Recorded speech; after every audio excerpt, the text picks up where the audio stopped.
Another little excerpt here to add to the video. I kind of wanted to make note of this because it kind of made me laugh a little bit because I kind of felt a little bit bad with Bruce's interview here. That's also true. So, no, it was, yeah, it was.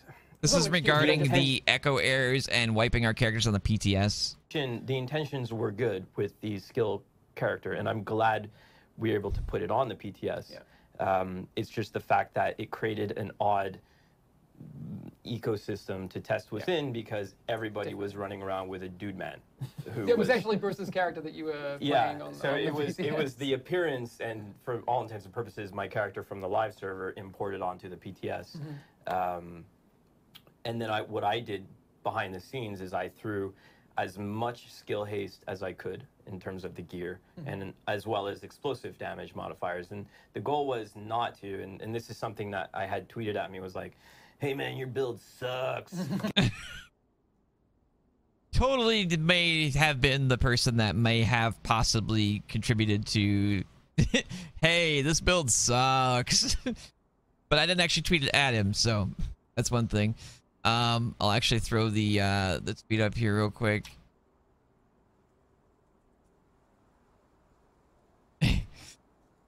And, you know, he replied fairly quick after that, asking me why it's terrible and so forth. And, I mean, he was pretty respectful about it. I feel bad a little bit that, you know, everybody kind of went after him when it happened.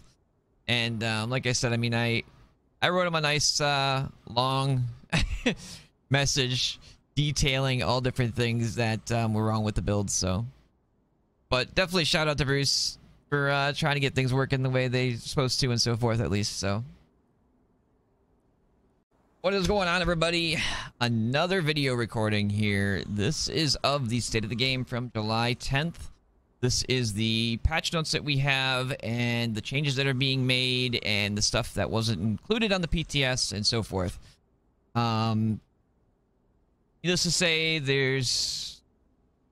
I don't know. It's really up to you guys to judge it. Honestly, I find it quite depressing and pretty silly, but we're just going to get into it all. So, to start it out, to quote them, the DLC 1 will be releasing next Tuesday, July 23rd, and if you're confused by that, that's because next Tuesday is not July 23rd. However, it will be releasing July 23rd for early access for people with the 1-year pass. All balance changes will be made available when that's released as well, no matter if you have the pass or not. The discovery mode for the raid will be there as well, with or without the pass. A week later, on the 30th, is when everybody will get access. You'll also, on the 23rd, you'll get all the changes, the discovery mode for everybody. Early access will get the 2 main missions, which is the zoo and the camp. And the first investigation area... Sorry. The first expedition will be available on the 23rd. Yes, they are time-gated. So like I said, they probably would be, considering they did that on the PTS. Yes, you will not be able to do the second expedition until July 30th. It is really stupid. I have no idea why they're time-gating again when they already know that it didn't work out with Nemesis and it just made people very angry. Anyway, that aside... On the 30th, everybody gets access. They will get access to the new missions. They will get second investigation or expedition will be opened up. Now, these expeditions are labeled as a new PvE experience. There is literally no mention of a DLC game mode that was supposed to happen, you know, when they announced the 1-year pass, or I don't know. I guess we just are supposed to forget about all that stuff. Camp White Oak, National Zoo missions. I've already made videos on those and so forth. Discovery mode for the raid is the easier version with matchmaking, classified assignments, so on and so forth. They've already made it very, very clear that the ODZ will be a giant shit show. it has normalization, and there is a PvP modifier for skills. However, it's not working accordingly or correctly or something of the sort with turret and striker drone and so on. And they're trying to dial them in, but they are going to be incredibly deadly in the next update. So the ODZ is going to be really rough against other players. So some things that were in the PTS, a lot of things that were not in the PTS, yada yada yada. And other things that they were talking about today, actually. The Eagle Bearer and stuff in the raid is not, I repeat, not a set decision according to them. They're listening to feedback on that, and they haven't like set the loot pools for the easier raid. So even though we were told it was a set in stone type thing, it's not. The very first perk for the expeditions listed, according to them, is, quote, that there is looting and shooting in the expedition. So in case you guys weren't aware of that, there is looting and shooting in the expedition. So, you know, I'm sure you guys are very happy that there's looting and shooting in a looter shooter. So keep that in mind as well. Like I said, they're time gating them. They specifically stated they are going to be a weekly completion of, you know, do them once, you're done. Pretty shitty of a idea. I don't really understand it, but that, I mean, basically means that there's only going to be the one story difficulty for them. And on the PTS, they're only giving a cash and a yellow item. So I don't understand what the hell they're doing with that. I mean, I don't understand why you'd make content unless it's a raid and basically have a one and done type completion on it, because it just kind of defeats the purpose of the content. Obviously, we don't know when we're going to get the third expedition. I'm assuming a week after that, so probably August 7th. The mastery system, apparently they were listening to feedback on, but I didn't even see it on the PTS in any form. So the mastery system will not be there at launch. They're still working out things with that, I guess. Let's see, what else? A big change to skills that was not in the PTS is they removed the minimum hard cap cooldown of skills from 10 seconds to 3 seconds, except for the chem launcher going down to 8 seconds. That's pretty huge. Especially considering most of my skills were really fast cooldowns already.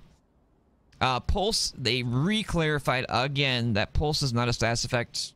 Elementals and such like that are, of course. They upped durations of stuff, of pretty much all the skills. A lot of the drone and turrets and all that went up to about 300 seconds now. I recorded stuff about that. I'm going to go through more of that later. Cluster Seeker Mine is the king of killing trash mobs with the new damage buffs, apparently. There's the scanner pulse cooldown activates 3 seconds after its activation now, instead of like it was before. They are going to make it so that the heal skills will work with your shield as well, so that's going to make shields even more stupid. They didn't actually say anything about the defender drone being bugged or anything like that, so who knows if that was actually accurate, if us being told that or what. Let's see. They fixed the issues with BTS new gloves having the possible kill you effects, basically. Hopefully that is actually worked out for live this time. They changed, you know, a couple other things I'm not going to get into too much. I'm just going to kind of point out a couple similar things and so forth. Yeah, skills like turret and drone and the ODZ are broken. They buffed the skills like crazy. Yeah, things like the striker drone went from 200% damage increase to 600% damage increase. And I don't know why they're acknowledging that skills are not really want them in PvP basically right now, but they're just buffing them anyway and so forth. I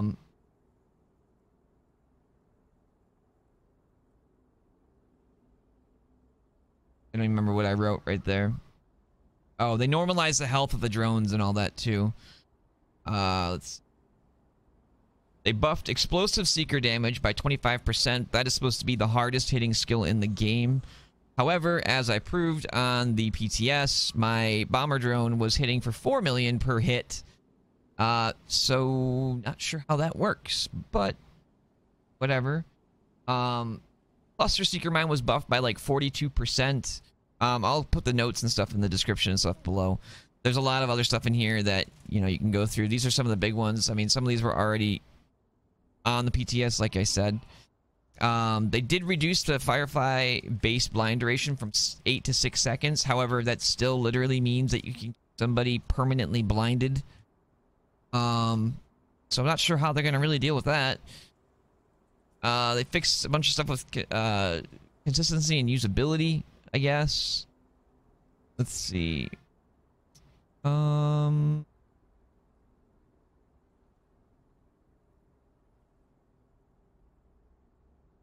yeah, I mean, that's really it, other than the stuff that they've already listed.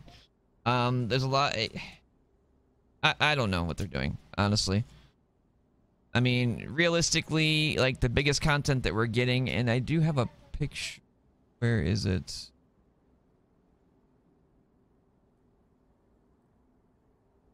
Took a picture of their schedule for the content that I'll put up here as well.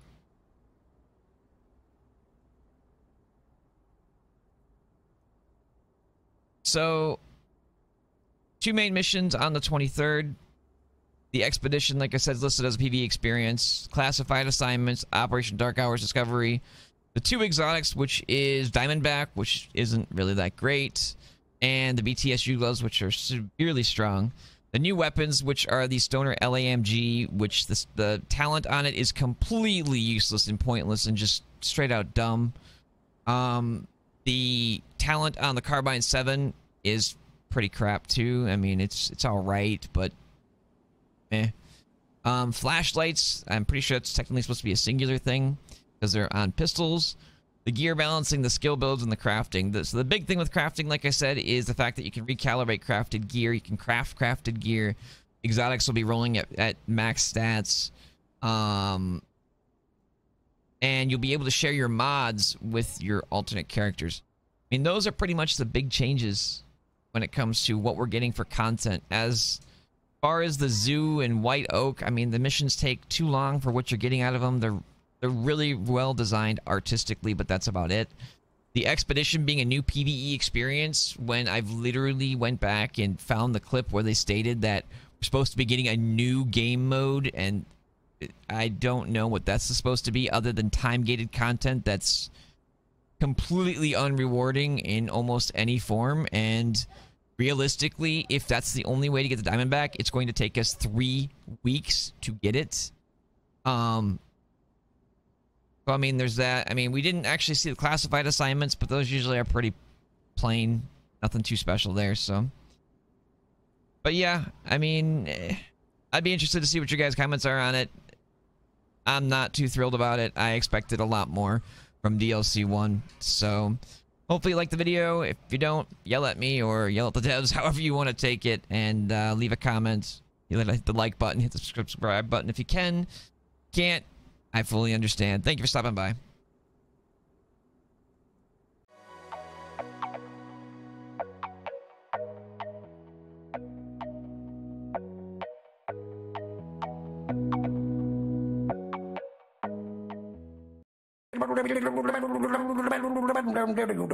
I'm a scat man.